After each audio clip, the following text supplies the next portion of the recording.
Good morning, student. My name is Nitiksha Kadu from your computer department. Okay. Now this is a lecture of your computer object-oriented programming using C++. Okay. Now in previous lecture we started our second unit. Now in that unit we learn about what is the limitation of C structure, then what is class, object, then how to specify the class, then how to create object. Okay. Then we learn how we can define the member function for the class. Okay, now our today's topic, that is what is friend function, that is characteristic of friend function, array of object, then object as a function argument, what is constructor, and constructor with default argument, what is destructor, and difference between the constructor and destructor. Okay, so these all the topics today we are going to cover in this lecture. Now our first topic, that is friend function. Now what is friend function? Now here the C++ allow the common function to be made friendly with the classes by allowing the function to have the access to private data of that class. Okay. Now friend function क्या रहता है? ये friend function एक class ही रहता है. Okay, sorry एक function रहता है that allow the function to access the private data of the class. जिससे क्या कर सकते हैं हम लोग कि जो भी हमारा क्लास है उसका प्राइवेट डेटा एक्सेस कर सकते हैं with the help of this friend function. मतलब फ्रेंड फंक्शन की मदद से हम लोग कोई भी क्लास का प्राइवेट डेटा एक्सेस कर सकते हैं. Okay, now such a function need not be member of the any of this class. मतलब फॉर एग्जांपल मेरे पास 2 क्लास है और मैंने एक फ्रेंड फंक्शन डिक्लेयर किया है, तो ये कोई भी है दोनों क्लास का वो मेंबर नहीं है. It is a separate class, separate function. वो किसके लिए यूज़ होता है? To access the private data of that class. मतलब वो क्लास के प्राइवेट डेटा को एक्सेस करने के लिए यूज़ होता है. Okay, now you can see the syntax here. The friend, data type, then function name, and in bracket you have to write down the class name and object name. Okay, now first आएगा आपका keyword friend. Friend function आप लोग को declare करना है तो आप लोग को कीवर्ड यूज़ करना पड़ेगा. वो कौन सा कीवर्ड रहेगा? Friend keyword. ओके, सो आप लोग को सिंटेक्स में दिख रहा है ना, फर्स्ट कौन सा वर्ड दिख रहा है? फ्रेंड. तो वो क्या इंडिकेट करेगा कि ये जो फंक्शन है वो फ्रेंड फंक्शन है. Okay, then you have to write down the data type. मतलब जो भी फंक्शन डिक्लेयर करे उसका data type, for example integer है, फ्लोट है, कि जो भी है वो आप लोग ऊपर लिख सकते हो. देन फंक्शन नेम, जो नेम रहेगा आपका फंक्शन का. Then in bracket we have to write down the class name and object name. Okay, now here you can see the example here. The friend, उसका डेटा टाइप है void add, और जो bracket में कौन सा क्या insert करवाया है? Class name, that is sample S. Okay, class name है, फिर ऑब्जेक्ट नेम, क्लास नेम है सैम्पल एंड एस है वो हमारे ऑब्जेक्ट का नाम. Now this function is defined elsewhere in the program like the normal C++ function. मतलब जो फ्रेंड फंक्शन जो है वो हम लोग हमारे प्रोग्राम में कहीं पे भी डिफाइन कर सकते हैं और डिक्लेयर कर सकते हैं. ओके, तो ये क्या रहेगा, वो कैसे डिक्लेयर होगा? जैसे हम लोग नॉर्मली कोई भी फंक्शन डिक्लेयर करते हैं वैसे ही हम लोग को फ्रेंड फंक्शन भी डिक्लेयर कर सकते हैं. सिर्फ आप लोग को क्या करना है कि जो फंक्शन नेम है उसके आगे फ्रेंड लिखना है. ओके, फ्रेंड कीवर्ड यूज़ करना है. Now here the friend function definition does not use either the keyword friend or the scope resolution. Now this function that are declared with the keyword friend are known as a friend function. So जो भी function है वो friend keywords के साथ declare करते होते हैं उसको हम लोग क्या बोलते हैं? Friend function. उसको क्या बोलते हैं? Friend function. Okay, now here you can see our next topic, that is different characteristic of friend function. यहाँ पे जो हमारे फ्रेंड फंक्शन है उसकी डिफरेंट कैरेक्टरिस्टिक दी है. Now the first one is, it is not the scope of the class to which it has been declare as a friend. मतलब scope क्या रहता है? कोई भी फंक्शन है उसका स्कोप क्या रहेगा? जो भी क्लास के अंदर उसे डिफाइन किया है वो उसके ओपनिंग ब्रैकेट से उसके लास्ट जो ब्रैकेट है वो उसका स्कोप रहेगा. ओके, तो फ्रेंड जो है उसका स्कोप कहाँ तक लिमिटेड, वो उसका स्कोप उस क्लास तक लिमिटेड नहीं है. इसका मतलब है कि फ्रेंड जो फंक्शन है वो हम लोग कोई भी क्लास में यूज़ कर सकते हैं. फॉर एग्जांपल हमारे पास 2 क्लास है तो हम लोग ये दोनों क्लास में वो फ्रेंड फंक्शन यूज़ कर सकते हैं. Now it can not be called using the object of the class. मतलब फ्रेंड फंक्शन का मतलब नॉर्मल फंक्शन क्या रहता है, कोई भी नॉर्मल फंक्शन है उसको हम लोग को कॉल करवाना है तो हम लोग कैसे करवाएंगे, पहले हम लोग ऑब्जेक्ट का नाम लिखेंगे, देन डॉट ऑपरेटर यूज़ होता है, पता है ना, देन डॉट ऑपरेटर लिखेंगे एंड जो फंक्शन है उसका नेम, फॉर एग्जांपल मेरे पास ए ऑब्जेक्ट का नेम है और ऐड एक फंक्शन है, ओके, तो मैं कैसे कॉल करवाऊँगी, ए डॉट ऐड करके, ओके। पर ये जो फ्रेंड फंक्शन है उसको कॉल करवाने के लिए हमारे को ऑब्जेक्ट की ज़रूरत नहीं है, you don't have to specify the object. Now it can be invoke like the normal function without the help of any object, वो एज अ नॉर्मल फंक्शन की जैसे ही इन्वोक होगा, वहाँ पे आप लोग को ऑब्जेक्ट की हेल्प की ज़रूरत नहीं है। Then, unlike the member function, it cannot access the member name directly and has to use the object name and dot membership operate with each the member name. Then, मतलब यहाँ पे it can be declared either in the public or private or part of the class without affecting its meaning. हम लोग जो भी friend function है उसको as a public और प्राइवेट डिक्लेयर कर सकते हैं. Then usually it has the object as a argument. जो भी फ्रेंड फंक्शन रहता है उसके आर्ग्यूमेंट में हम लोग को क्या पास करना है, ऑब्जेक्ट. दिख रहा है ना यहाँ पे हम लोग ने ऑब्जेक्ट पास किया है सैम्पल एस ऑब्जेक्ट पास किया as a argument. So this are the few characteristic of our friend function that it is not in the scope of the class, then it can be a call without using the object, okay. Then it can be declared as a public and private and it has the object, it is the argument. So these are the some characteristic of our friend function. Now we will see one example using our friend function. Now here what we have to do, we have to create one class that is addition, display the addition of two number using the friend function, okay. Now here you can see the one class is given that is class addition, okay. फिर उसमें दो data member है that is integer a and b and दूसरा है public, एक function publicly declare किया है that is friend function है, that is your addition, that is your friend function. So friend function clear करना है तो पहले अपने को कौन सा कीवर्ड यूज़ करना है, फ्रेंड कीवर्ड यूज़ करना है. So use the keyword friend, then void function name that is add, और आप लोग को क्या करना है इसमें एक ऑब्जेक्ट पास करना है एज अ आर्ग्यूमेंट. जो भी फ्रेंड फंक्शन रहता है उसमें एज अ आर्ग्यूमेंट हम लोग को ऑब्जेक्ट पास करना है, ओके. सो हमारा क्लास का नेम क्या है, दैट इज़ एडिशन है, तो उसका हम लोग ने एक ऑब्जेक्ट लिया that is add, okay. So friend void add, then addition in bracket you have to write down addition add, okay. तो ये क्या हुआ आपका फ्रेंड फंक्शन का डिक्लेरेशन. नाउ उसको हम लोग को डिफाइन करना है तो we can define it in the outside the class that is void add addition then add.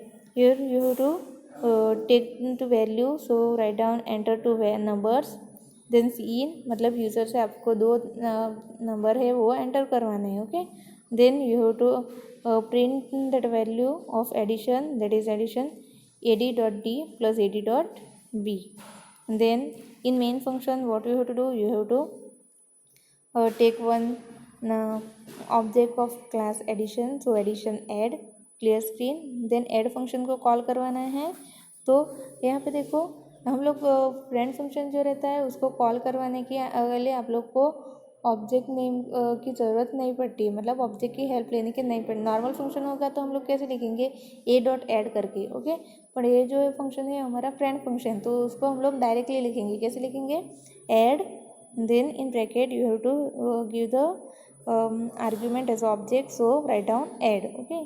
सो ये रहा आपका simple program that give the example of our friend function, okay. So आपका आउटपुट क्या आएगा इसमें, पहले एंटर टू नंबर, फिर आप लोग को टू नंबर एंटर करवाने पड़ेंगे और उसका आउटपुट डिस्प्ले होगा. So this is our friend function. What is the meaning of your friend function. Friend function किसके लिए यूज़ होता है, वो यूज़ होता है कि मतलब कोई क्लास के प्राइवेट डेटा है उसका एक्सेस करने के लिए फ्रेंड फंक्शन यूज़ होता है, ओके. देन हमारा नेक्स्ट टॉपिक है एरे ऑफ ऑब्जेक्ट. हम लोग ने पहले एरे देखा है, एरे ऑफ इंटीजर देखा, एरे ऑफ फ्लोट देखा, array of character that is a string, okay. Now हमारा नेक्स्ट टॉपिक है that is array of object. Then So here the array of variable that is array of type class are called as the array of object. Array of object क्या है?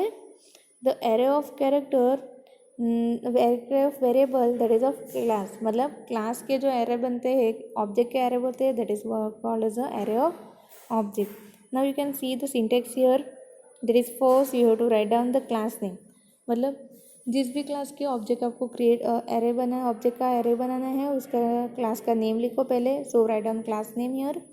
Then object name जो आपके array का name है वो लिखो.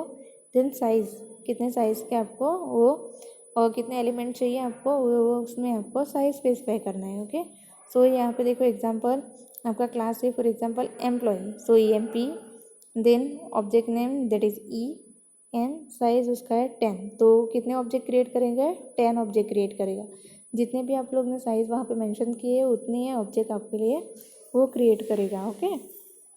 सो देखो यहाँ पे एक example class employee. Then character name 30. Then float age मतलब एक क्लास है आपका एम्प्लॉय उसमें 2 वेरिएबल है that is name and age और 2 मेथड है that is get data and put data. Okay.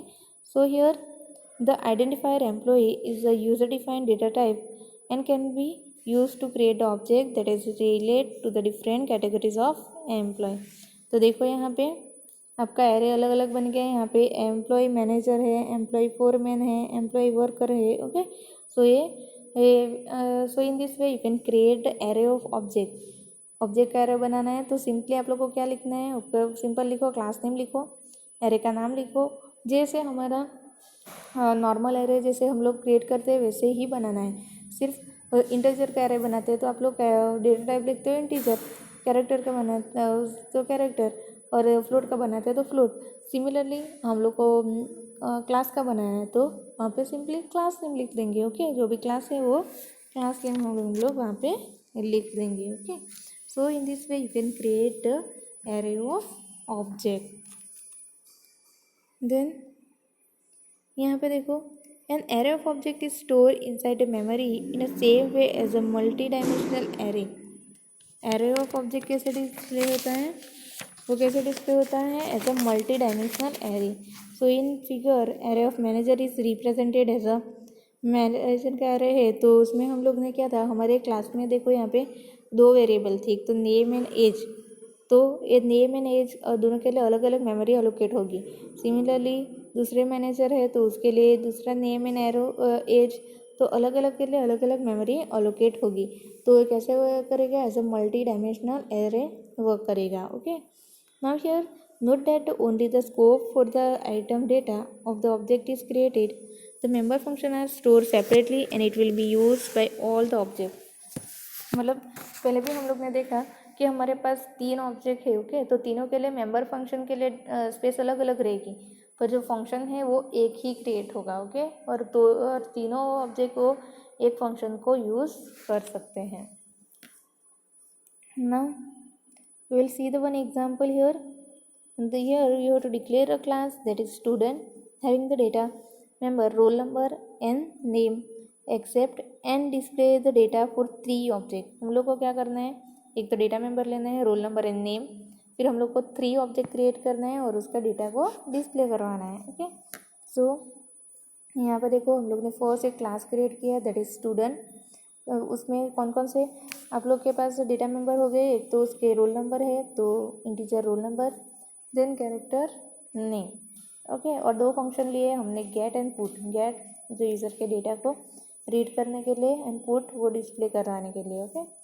तो फिर ये था उसका डिक्लेरेशन. अभी हम लोग ने फंक्शन डिफाइन किया है. देखो यहाँ पे a void student scope resolution operator then get. फिर यहाँ पे आएगा C out enter roll number enter करवाने के लिए और दूसरा एंटर नेम एंटर करवाने के लिए. ओके.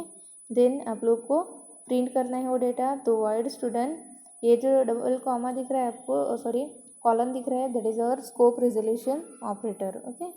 सो पुट देन आप लोग को रोल नंबर और नेम प्रिंट करवाना है. देन आता है हमारा मेन फंक्शन. मेन फंक्शन में हम लोग को क्या करना है? We have to create data for 3 object ना. तो आप लोग को यहाँ पे लिखो स्टूडेंट जो हमारा क्लास नेम है वो लिखा. देन आप लोग को लिखना है एस. वो ऑब्जेक्ट का नेम, एरे का नेम, और 3 ऑब्जेक्ट क्रिएट करने हैं हम लोग को, 3 ऑब्जेक्ट क्रिएट करने हैं तो आप लोग को वो ब्रैकेट में 3 लिखना है। ओके, तो 3 ऑब्जेक्ट है, 3 अलग अलग ऑब्जेक्ट के लिए हम लोग को डेटा रीड करवाना है। तो हम लोग क्या करेंगे, एक फॉर लूप चलाएंगे। ओके, तो for integer i is equal to 0, i less than 3, i plus plus 3 object है तो i लेस देन 3 हमारा कंडीशन आएगा। फिर एस आई डॉट गेट, मतलब ये फंक्शन किसके लिए यूज होता है, for gate data from the user, मतलब यूज़र से हम लोग को रोल नंबर और नेम एंटर कराने के लिए ये हम लोग ने फॉर लूप यूज़ होती है। देन नेक्स्ट हम लोग ने फॉर लूप ली है वो पुट मतलब डेटा जो यूज़र का है उसको प्रिंट करवाने के लिए। ओके, सो आपका आउटपुट आएगा enter roll number and name A, then enter roll number and name that is your 2 है और बी नेम है, तो ऐसे आप लोग वो एंटर करवाएंगे और उसको प्रिंट करवाएंगे। ओके, सो ये था हमारा array of object. Array of object मतलब ऑब्जेक्ट का एरे आप लोग को क्रिएट करना है। तो फर्स्ट सिंपली आप लोग को क्या लिखना है, एक तो क्लास नेम लिखना है। ओके, देन ऑब्जेक्ट का नेम और साइज, एलिमेंट साइज वो आपको ब्रैकेट में डिस्प्ले करवानी है। ओके ओके, तो समझ में आया कैसे एरे ऑफ ऑब्जेक्ट क्रिएट करते हैं। देन हमारा नेक्स्ट टॉपिक है that is object as a function argument. Okay, now here हम लोग ने अभी देखा कि ऐसे ऑब्जेक्ट का एरे क्रिएट करते हैं। अभी हमारा सीखेंगे कि object as a function argument, function के आर्ग्यूमेंट में हम लोग को ऑब्जेक्ट को पास करवाना है। फंक्शन का आर्ग्यूमेंट कहाँ पे हम लोग पास करते हैं, ब्रैकेट में पास करते हैं ना। तो वहाँ पे हम लोग अभी तक हम लोग ने क्या सीखा कि फंक्शन के आर्ग्यूमेंट में हम लोग ने इंटीजर वैल्यू पास की, फ्लोट पास किया, तो आप लोग को सिंपल वहाँ पे ऑब्जेक्ट पास करवाना है। ओके, सो एन ऑब्जेक्ट में be use as a function argument and this can be done in 2 ways. कैसे होता है, it can be done by 2 ways. The first one is the copy of the entire object is pass to the function, और दूसरा कैसे, the only the address of the object is transfer to the function. हम लोग को इधर क्या करना है कि हम लोग को ऑब्जेक्ट को as a function argument pass करना है। तो वो कैसे पास होगा, एक तो हम लोग क्या करेंगे, डायरेक्टली ऑब्जेक्ट की कॉपी पास कर देंगे। दूसरा क्या करेंगे कि ऑब्जेक्ट की कॉपी नहीं पास करके हम लोग उसका एड्रेस पास करेंगे। सेकेंड मेथड में हम लोग क्या करेंगे, उसका एड्रेस पास करेंगे। तो जो ये फर्स्ट मेथड है that is called as a pass by value, जिसमें हम लोग पूरा ऑब्जेक्ट पास करेंगे, that is called as a pass by value. Here the copy of the object is passed to the function and any change made to the object inside the function do not affect the object used to call the function। मतलब यहाँ पे हम लोग क्या करेंगे, first method में हम लोग ने डायरेक्ट ऑब्जेक्ट की एक कॉपी पास की। ओके, हमारा ऑब्जेक्ट तो जैसा है वैसा ही, पर हम लोग ने उसकी कॉपी पास की। ओके, तो क्या करेंगे, तो उसमें जो भी वो हम लोग फंक्शन के अंदर वो ऑब्जेक्ट की कॉपी है उसमें मॉडिफिकेशन करेंगे, चेंज करेंगे, तो वो जो हमारा आउटसाइड ऑब्जेक्ट है वो उसमें चेंज नहीं होगा। ओके, तो डायरेक्टली वैसे ही रहेगा, सिर्फ उसकी कॉपी है वो उसमें चेंज होगा। ओके, तो ये मेथड को क्या बोलते हैं, pass by value. Then second method हमारा that is called as a pass by reference. उसमें हम लोग क्या पास करते हैं, एड्रेस पास करते हैं। Okay, so the when address of the object is passed, the call function work directly on the actual object used in the call. That means that the change made to the object inside the function will reflect the actual object। इसमें क्या रहता है कि पास by value में क्या था कि हम लोग ने सिर्फ ऑब्जेक्ट की कॉपी पास की, तो ऑब्जेक्ट की कॉपी में चेंज होगा, वो हमारे एक्चुअल ऑब्जेक्ट को अफेक्ट नहीं करेगा, एक्चुअल ऑब्जेक्ट का डेटा वैसे ही रहेगा। ओके, तो ये दूसरी मेथड क्या है हमारा, पास बाय रेफरेंस। उसमें हम लोग क्या करेंगे, जो ऑब्जेक्ट है उसका एड्रेस पास करेंगे, तो जो भी चेंजेस होगा तो वो डायरेक्टली जो ऑब्जेक्ट है हमारा एक्चुअल ऑब्जेक्ट उसमें चेंजेस होगा। ओके, सो जो एक्चुअल ऑब्जेक्ट है उसकी वैल्यू भी चेंज होगी, that is called as a pass by reference. Now here the pass by reference method is more effective since it is required to pass only the address of the object and not the entire object. अब यहाँ पे हम लोग ने 2 method देखी है, एक तो pass by value and pass by reference. इसमें से मोस्ट इफेक्टिव मेथड कौन सी है, pass by reference. Pass by reference जो मेथड है वो मोस्ट इफेक्टिव रेफरेंस है। क्यों, क्योंकि उसमें हम लोग डायरेक्ट सिर्फ ऑब्जेक्ट का एड्रेस पास करते हैं, पूरा ऑब्जेक्ट पास नहीं करते हैं. ओके, सो एकदम इफेक्टिव मेथड है, that is for pass by reference. Now we will understand it with the example here. You can see this is the program for declare the class time having the data member as a hour, minute, and accept the display the data for two object and the display the sum of hour and minute for the two object. Okay, देखो यहाँ पे क्या करना है. You have to pass print the value for the two object. Okay, देखो यहाँ पे एक क्लास ली है दैट इज़ टाइम. उसमें दो ऑब्जेक्ट है दैट इज़ डे और डेटा मेंबर है that is hour and minute. And दो मेथड है, थ्री मेथड है that is get minute, put get time and put time. Get time time को display करवाने के लिए और put time for print time. And दूसरा है हमारा वॉइड सम जो सम के लिए यूज़ होगा. Okay, now outside the class you have to define the your method or function. So void time is equal to get data, that is used for take the data from the user. So hour is equal to h and minute is equal to m. then put data में क्या करेंगे हम लोग, वो data को print करवाएंगे. then our next method है that is sum method. now what is the use of this sum method? that is used to sum the two times. okay, so r is equal to t1 dot are plus t2 dot are. मतलब दो जो are है उसको आप लोग को time है उसको एडिशन करना है. ओके, सो मेन फंक्शन में क्या रहेगा, you have to take three object that is t1 t2 and three. तो t1 एंड t2 जो दो ऑब्जेक्ट हम लोग को दो टाइम लेना है वो, एंड t3 में आपका सम आएगा. So t1 dot get time, t2 dot get time. Then t3 में आप लोग को क्या करना है, सम करना है t1 एंड t2 का. Then you have to print at value. So यहाँ पे आउटपुट क्या आएगा, आर इज इक्वल टू 2 मिनट 140 R2. ओके, तो ये इसका आउटपुट आएगा. सो यहाँ पे देखो आप लोग को ये प्रोग्राम किसके लिए यूज़ होता है, to take the time that having the member that is hour and minute and accept the two object and display the sum of this minute and hour. Okay, then हमारा next topic है concept of constructor. Now what is a constructor? Constructor क्या होता है? Constructor is a special member function because the name is the same as the class. Constructor क्या है, वो special member function है. अब एक तो हम लोग ने अभी नॉर्मल फंक्शन देखा है जो नॉर्मली हम लोग वर्क करते हैं वो. दूसरा हम लोग ने देखा फ्रेंड फंक्शन जो फ्रेंड कीवर्ड के साथ उसके आगे फ्रेंड कीवर्ड आपको लिखना रहता है. और थर्ड है हमारा constructor. Constructor is also the one type of member function. एक मेंबर फंक्शन ही है, बट उसमें डिफरेंस क्या है कि उसका नेम जो है हमारे क्लास नेम जैसा ही रहेगा. फॉर एग्जांपल मेरा क्लास है ABC, तो कंस्ट्रक्टर का नाम भी क्या आएगा, ABC. Okay, the name of this member function is same as our class name. Now this constructor is involved whenever an object of the associate class is created. एक object invoke होता है, this constructor is invoke when you create a class. जब भी आप लोग class create करते हो तभी ये हमारा कंस्ट्रक्टर इन्वॉक होता है. Now here you can see the syntax. That is class है हमारा एक इंटीजर. ओके, उसमें दो मेंबर है दैट इज इंटीजर एन और एक मेथड है that is integer void. Okay, now here जो इंटीजर वॉइड क्या है वो हमारा कंस्ट्रक्टर है. इंटीजर वॉइड क्या है, कंस्ट्रक्टर है. देखो यहाँ पे आपका क्लास नेम है इंटीजर और ये जो मेथड है उसका नेम दोनों का सेम है. सो ये कंस्ट्रक्टर क्या है, ये सिंपल एक फंक्शन ही है, बट उसका नेम जो है वो हमारे क्लास नेम जैसा ही रहेगा. फॉर एग्जांपल आपका क्लास इंटीजर है तो आपका कंस्ट्रक्टर नेम का भी इंटीजर रहेगा. आपके क्लास का नाम फ्लोट है तो आपका फंक्शन का नाम भी फ्लोट ही रहेगा. ओके, सो ये था हमारा कंस्ट्रक्टर का डिक्लेरेशन. नाउ अभी देखो यहाँ पे ये है हमारा कंस्ट्रक्टर का डेफिनेशन.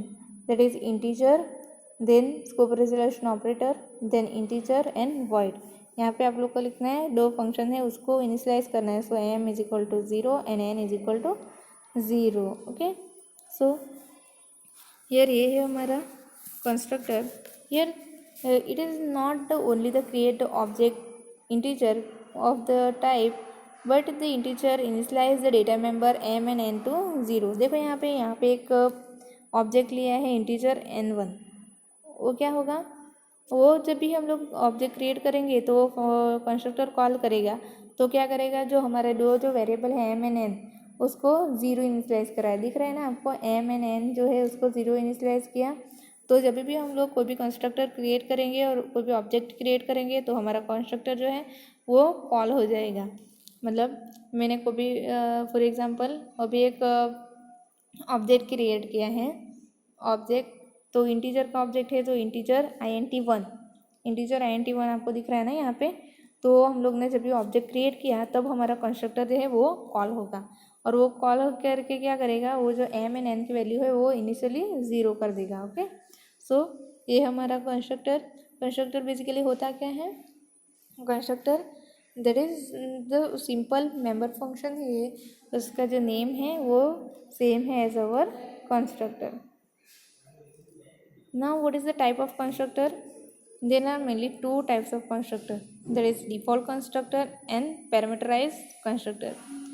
ये जो है दो मेन टाइप से हमारे कंस्ट्रक्टर के। ओके, नाउ फर्स्ट से व्हाट इज डिफॉल्ट कंस्ट्रक्टर।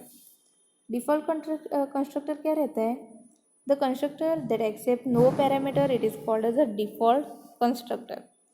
जो कंस्ट्रक्टर है उसमें कोई भी हम लोग पैरामीटर पास नहीं करेंगे, then it is called as a default constructor.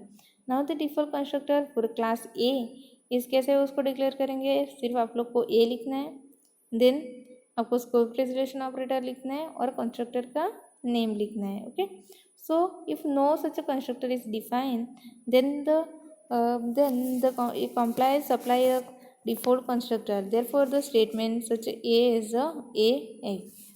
देखो यहाँ पे मतलब जब हमें कोई भी कंस्ट्रक्टर में पैरामीटर नहीं देंगे तो उसको क्या बोलते हैं, डिफ़ॉल्ट कंस्ट्रक्टर। डिफ़ॉल्ट कंस्ट्रक्टर है तो उसको सिंपली हम लोग कैसे लिखते हैं, जैसे क्लास ए है वैसे ही सिंपल लिखते हैं। जब हम लोग उसको पैरामीटर नहीं देंगे तो वो मतलब कोई भी हम लोग क्लास क्रिएट करेंगे तो उसमें वो डिफ़ॉल्ट कैसे होगा, ए और class name A then A. Okay, so basically आपको क्या याद रखना है कि डिफ़ॉल्ट कंस्ट्रक्शन क्या रहता है, कि एक कंस्ट्रक्टर है जिसमें हम लोग पैरामीटर अप्लाई नहीं करते। ओके, ना देखो यहाँ पे कैरेक्टरिस्टिक है कंस्ट्रक्टर की। Now which are the characteristic of constructor? The first one, they should be declared in a public section।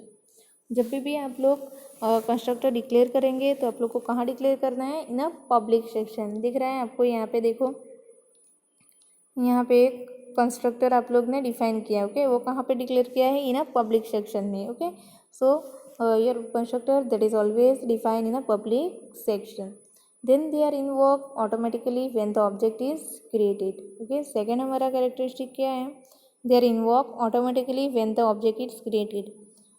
जब हम लोग कोई भी ऑब्जेक्ट क्रिएट करते हैं देन वो ऑटोमेटिकली कॉल हो जाता है। आपको जो कंस्ट्रक्टर है वो कॉल करवाने की ज़रूरत नहीं है, आप लोग को मैन्युअली कॉल करने की ज़रूरत नहीं है। जब भी कोई भी ऑब्जेक्ट क्रिएट होगा वो ऑटोमेटिकली कॉल हो जाता है। Okay, then they do not have the return type, not even the void, and therefore they can not return value. जो नॉर्मल फंक्शन है उसमें हम लोग रिटर्न टाइप देते हैं ना, तो ये जो हमारा कंस्ट्रक्टर है उसमें कोई भी रिटर्न टाइप नहीं रहता है, void भी नहीं, एटलीस्ट void भी रिटर्न टाइप नहीं रहता है। ओके, सो इससे क्या होता है कि वो वैल्यू कोई जो भी कंस्ट्रक्टर है वो वैल्यू रिटर्न नहीं कर सकते हैं। Then they can not be inheritance through the derived class, can call the base class constructor. ये जो कंस्ट्रक्टर है उसमें हम लोग इनहेरिटेंस भी नहीं कर सकते। Then the like the other C++ function they can have the default argument. जैसे हमारे कोई भी C++ प्रोग्राम है उसमें हम लोग आर्ग्यूमेंट पास कर सकते हैं, फिर उसमें डिफ़ॉल्ट आर्ग्यूमेंट रहता है, वैसे ही इस कंस्ट्रक्टर में भी डिफ़ॉल्ट आर्ग्यूमेंट रहता है, that is our void। Then constructor can not be virtual, constructor है they can not be virtual. Then we can not be refer to their address, जो कंस्ट्रक्टर है उसका हम लोग एड्रेस रिफ़र नहीं कर सकते हैं।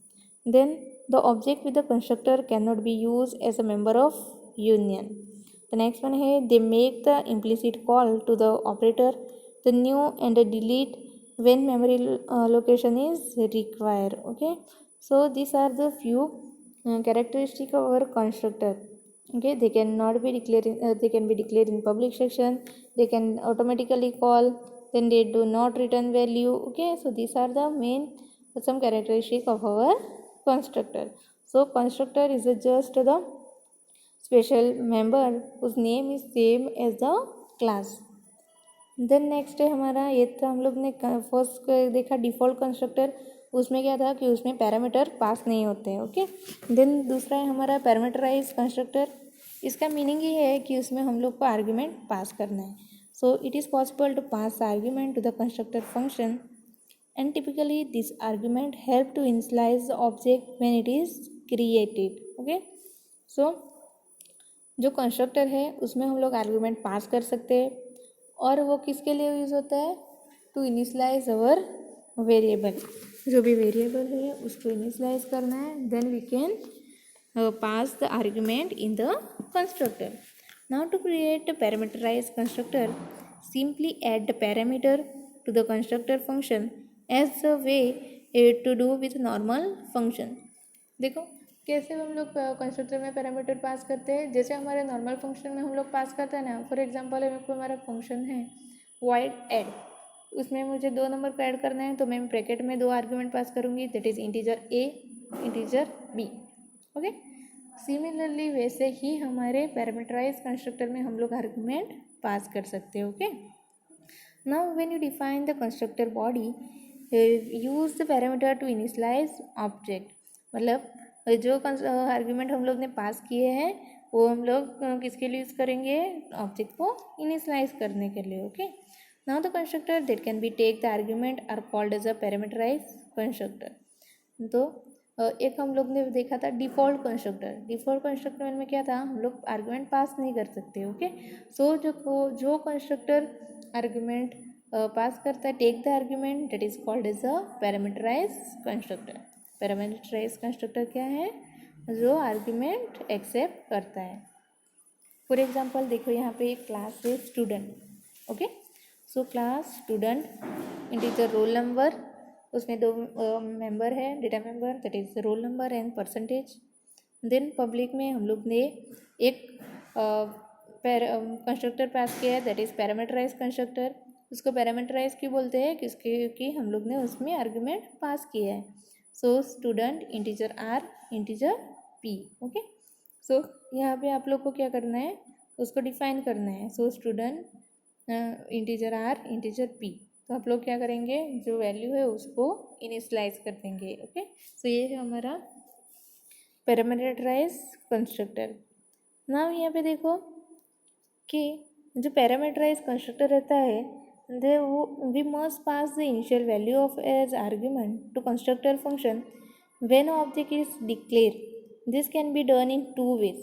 मतलब आप लोग क्या करना है, आपको वैल्यू इनिशियलाइज करना है जो भी ऑब्जेक्ट है उसका.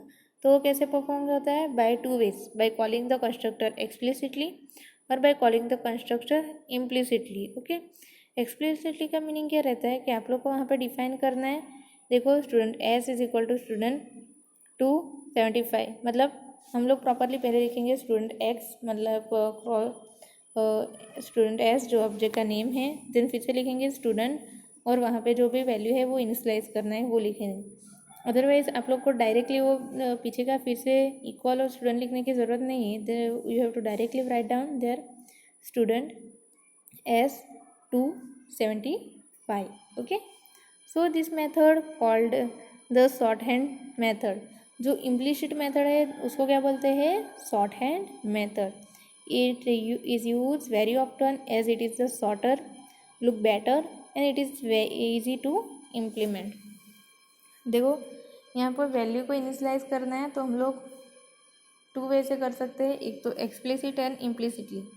एक्सप्लिसिट मेथड में क्या करना है, आप लोग को फिर से वो कोड पूरा लिखना पड़ेगा, स्टूडेंट एस स्टूडेंट 275. ओके, तो ये दूसरा मेथड है इम्प्लिसिट मेथड, उसको क्या बोलते हैं, शॉर्ट हैंड मेथड. उसको क्या बोलते हैं, शॉर्ट हैंड मेथड, बिकॉज वो एकदम शॉर्ट है, look better, then easy to implement, वो इजीली इम्प्लीमेंट हो जाता है. Okay, so And now we will see the example based on the default constructor and parameterized constructor. First program है हमारा using the default constructor. ना देखो यहाँ पे एक क्लास है दैट इज़ स्टूडेंट, उसमें दो पैरामीटर है और डेटा मेंबर है that is character name, then integer percentage. फिर we have to use the one function that is student, sorry यहाँ पे एक कंस्ट्रक्टर है स्टूडेंट. वो किसके लिए यूज़ होता है? वो initialize the value. So initially उसने इनिशियलाइज किया नेम को स्पेस से एंड परसेंटेज को 0 से. Okay, space mean null string. Then यहाँ पे दो मेथड है that is accept and display. Accept वो वैल्यू नेम एंड परसेंटेज को एक्सेप्ट करेगी और display for displaying the name and percentage. Okay, so in main method what you have to do, you have to just only create your object that is student S1. तो जब भी आप लोग ये student S1 call करेंगे ना, तब क्या होगा, ये जो हमारा कंस्ट्रक्टर है वो कॉल होगा. कौन सा कंस्ट्रक्टर? स्टूडेंट. वो डिफ़ॉल्ट कंस्ट्रक्टर है क्योंकि यहाँ पे देखो, यहाँ पे ब्रैकेट में हम लोग ने कोई भी वैल्यू इनिशियलाइज नहीं की है. ओके, सो सिंपली डायरेक्ट वो कॉल हो जाएगा. And then S1 dot except and S1 dot display. ये किसके लिए होता है? For displaying the value. Okay, so ये एग्जाम्पल हमारा based on the default constructor. So यहाँ पे आप लोग को क्या करना है, सिंपली कंस्ट्रक्टर लिखना है दैट इज योर स्टूडेंट और उसमें कोई भी आर्ग्यूमेंट पास नहीं करवानी है. ओके, देन नेक्स्ट है हमारा using the parameterize constructor. Parameterize constructor का मीनिंग क्या है कि हम लोग को वहाँ पे पैरामीटर पास करना है. ओके, सो यहाँ पे देखो, यहाँ पे एक क्लास है स्टूडेंट, जो पहले हम लोग ने देखा वैसा ही, सिर्फ यहाँ पे जो स्टूडेंट कंस्ट्रक्टर है उसमें आप लोग को वैल्यू पास करवानी है. सो कैरेक्टर N20 इंटीजर P. तो यहाँ पे आप लोग को वो जो कॉपी करना है strcpy नेम एंड इसमें क्या लिखना है, percentage is equal to P. Okay, so ये जो मेथड है that is use to display the name and in main method you have to just only write down the student S1 ABC and 88. now this method that is the implicit method for calling the constructor. Constructor call करने के लिए कौन सी method है? ये implicit method. हम लोग ने दो मेथड देखी ना, एक्सप्लिसिट एंड इम्प्लिसिट. इसमें से ये कौन सी मेथड है? Student S1 ABC 88 that is the implicit method. उसको क्या बोलते हैं? Short hand method also. Okay, so ये थे हमारे दो constructor that is default constructor and parameterize constructor. Default constructor में आप लोग को आर्ग्यूमेंट पास करने की ज़रूरत नहीं है, और कंस्ट्रक्टर जिसमें आर्ग्यूमेंट पास होता है that is called as a parameterize constructor. Okay,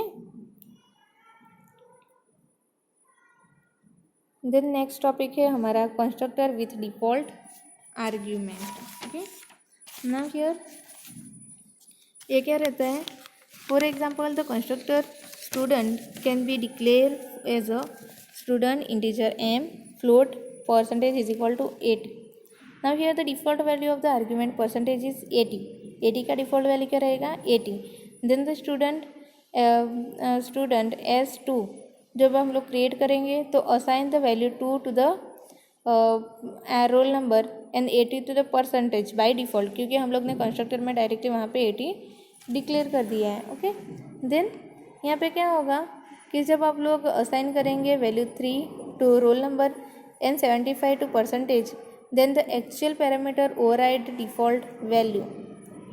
देखो यहाँ पे पहले परसेंटेज का इनिशियली वैल्यू क्या रहेगा? 80.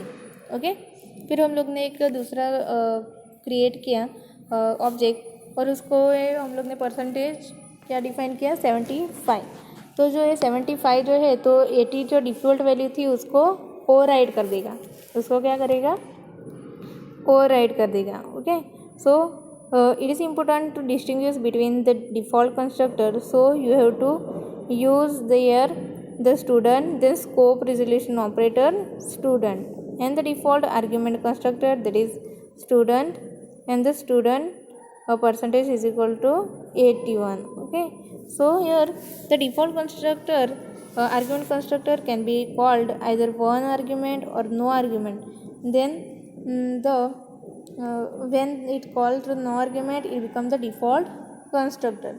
डिफ़ॉल्ट कंस्ट्रक्टर क्या रहता है?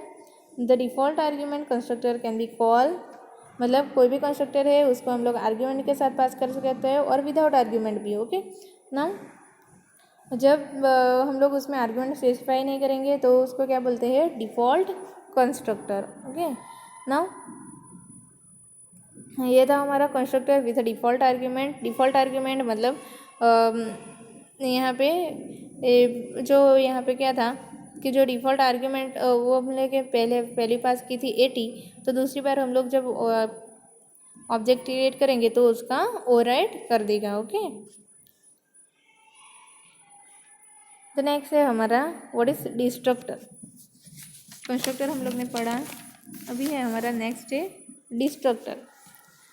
Now here the destructor as a name implies it used to destroy the object that have been created by the constructor। मतलब जो भी ऑब्जेक्ट कंस्ट्रक्टर से क्रिएट हुए हैं उसको हम लोग को डिस्ट्रॉय करना है, then we can use the destructor. Okay, now here the like the constructor, the destructor is the member function whose name is the same as the class name but it is preceded by the टाइड। Now ये destructor भी है, वो भी same, उसका name भी same हमारे class name जैसा ही रहेगा, बट वो कैसे डिस्टिंग्विश होता है? बेस्ड द टाइड। ये उसमें क्या आगे आप लोग को टाइड लिखना होगा। Okay, now for example the destructor for the class student can be declare as a, देखो यहाँ पे कैसे डिक्लेयर करना है? First you have to precede with the टाइड symbol, then you have to write down the class name. Now here the destructor never take any argument not nor does it return any value. जो destructor है उसमें कोई भी argument भी नहीं आएगा और वो कोई वैल्यू भी रिटर्न नहीं करेगा। जस्ट आप लोग को क्या लिखना है? सिंपली क्या लिखो? टाइड सिंबल, देन जो आपका क्लास नेम और डिस्ट्रक्टर का नेम है वो लिखना है। ओके, जो डिस्ट्रक्टर का नेम है वो ऐसा क्लास नेम जैसा ही सेम रहेगा। Now it will be invoked implicitly by the compiler upon exit from the program and to clean up storage that is no longer accessible। Now ये destructor कब call होता है? Destructor call होता है जब हमारे compiler exit from the computer, जब compiler को प्रोग्राम में से एग्जिट करना है एंड स्टोरेज को क्लीन अप करना है, then we can call this constructor. Now it is good practice to declare destructor in a program since it is release memory space for the future use। Now destructor को क्यों call करवाना है आप लोग को? जब आप लोग डिस्ट्रक्टर कॉल करवाएंगे तो वो मेमोरी रिलीज़ कर देगा। सो इसमें क्या होता है कि आपकी जो एक्स्ट्रा मेमोरी है वो रिलीज़ हो जाएगी और वो आप लोग फ्यूचर में उसको यूज़ कर सकते हो। Okay, now new is use to allocate memory in the constructor, we should use the delete to free that memory. हम लोग ने पहले भी पढ़ा है न्यू ऑपरेटर के बारे में। ओके, न्यू ऑपरेटर किसके लिए यूज़ होता है? न्यू ऑपरेटर यूज़ होता है फिर मेमोरी अलोकेट करने के लिए। ओके, तो वही मेमोरी को आप लोग को रिलीज़ करना है, then we can also use the delete operator. Okay, so what is the use of this destructor? Destructor is just use for the release the memory। Okay, so this constructor that is used to destroy the object that is created by the constructor। Okay, now we will see the example here। now here class destructor that is public destructor c out that is plus plus and c out number of object created, कितने number of object created हुए वो। Okay, so ये था हमारा ऊपर class. Okay, और नीचे था कंस्ट्रक्टर। कंस्ट्रक्टर किसके यूज़ हुआ था? To print a statement only. Okay, तो देखो यहाँ पे ये जो डिस्ट्रक्टर है वो कैसे डिस्प्ले हुआ है?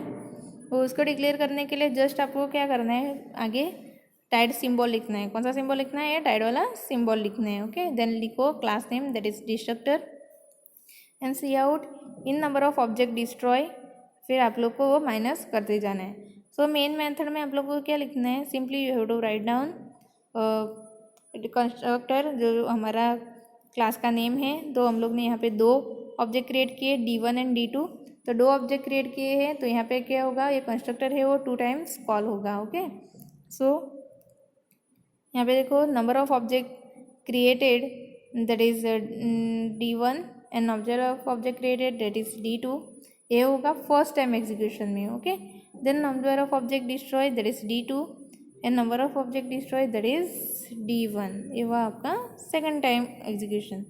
सो यहाँ पे मेनली आप लोग को याद रखना है कि कंस्ट्रक्टर वो किसके लिए यूज होता है, इनिशियलाइज द वैल्यू. देन ये डिस्ट्रक्टर जो है मेमोरी रिलीज करने के लिए और ऑब्जेक्ट को डिस्ट्रॉय करने के लिए जो कंस्ट्रक्टर से कॉल हुए. ओके, नाउ यहाँ पे देखो the difference between the constructor and destructor. Now the first purpose is first parameter, that is purpose.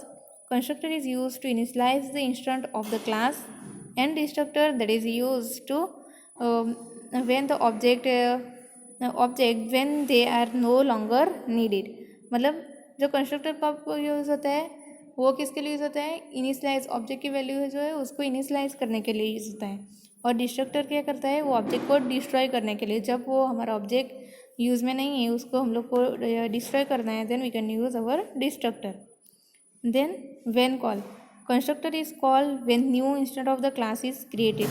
Constructor का कॉल होता है जब हम लोग न्यू इंस्टेंट मतलब न्यू ऑब्जेक्ट क्रिएट करते हैं. Okay, and when the destructor is call, it is call when the instant of the class is delete और रिलीज. जब हम लोग ऑब्जेक्ट को डिलीट करते हैं और रिलीज करते हैं, then this destructor is call. Then constructor memory allocation में क्या रहता है कि constructor allocate the memory while destructor release the memory. Constructor क्या करता है कि मेमोरी एलोकेट करता है और डिस्ट्रक्टर मेमोरी रिलीज करता है.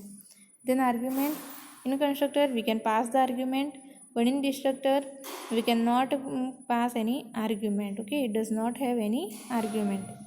Then overloading, overloading of the constructor is possible but the overloading of the destructor is not possible.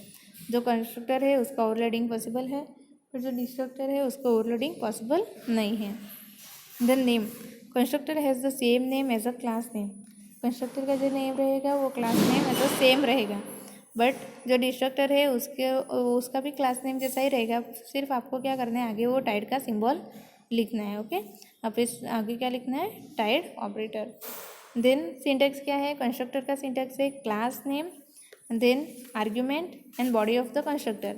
और डिस्ट्रक्टर क्या आएगा, सिर्फ आप लोग को वहाँ पे टाइड सिंबल लिखना है और क्लास नेम जो भी है आपका वो लिखना है. Okay, so this is the difference between our constructor and destructor. Okay, so in this video what we learn now about our friend function, then what is constructor, types of constructor, that is default constructor and parameterized constructor. Then we learn what is destructor and difference between the constructor and destructor. Okay, so I hope you all understand today's topic. Thank you.